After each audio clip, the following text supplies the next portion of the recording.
Hey everyone, this is Shaun with RB Bass. I want to go over yesterday's tournament at Don Perdro. It was the Wild West Kayak Series tournament.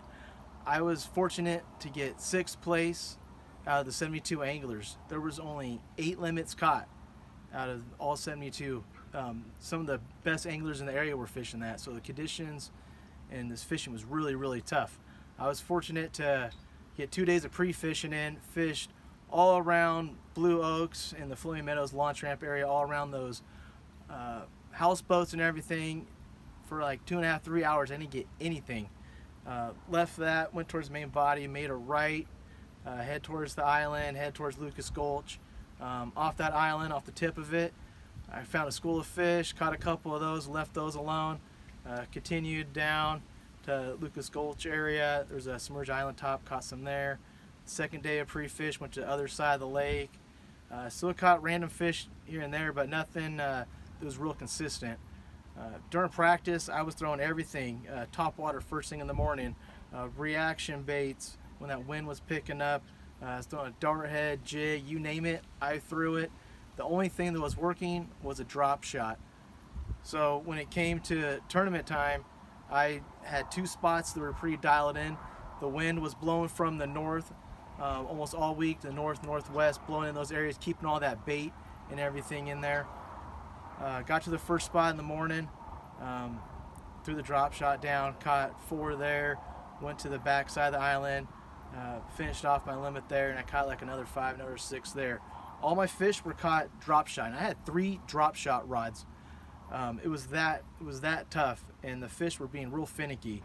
So my first drop shot rod, I was using a Dobbins XP 701. Is this a standard drop shot rig?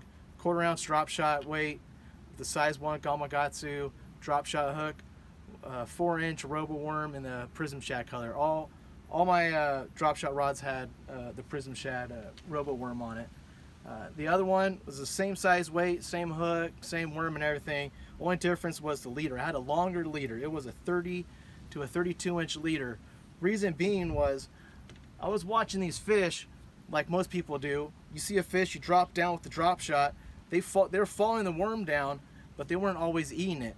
And with that longer drop shot, I gave them something different to look at. And those fish were suspended about 2.5 to 3 feet off the bottom, and that worm would just sit there right in their face. And I was able to trigger a couple more fish into biting that way. The third one I had was only difference was just that I had a heavier weight on there. It was a 5/16 ounce weight. Only reason I did that was because the fish, I caught fish from 15 down to 32, 35 feet deep. The fish were just scattered everywhere, but they were really keying in on these particular areas. I would just keep circling around until I found the fish. And as soon as you drop down, if the fish doesn't bite within that first minute, 2 minutes or so working that school, I would move on and keep circling around until I found some active fish. And usually you drop down, they're gonna eat that bait right away. The water temperature was 80 degrees, and like all the lakes this time of year, the water is slowly dropping about 4 or 5 inches on average every day. A lot of boat traffic out there. Wild West shortened this tournament to only a 6-hour tournament because of all the boat traffic, and it was really hot out there. And the 6-hour tournament kept us real safe from all that boat traffic. So if anybody's heading out to Don Perdro, I hope these tips help you out, and I would highly recommend getting there early and leave the water early. All right, thanks for watching. Be safe out there.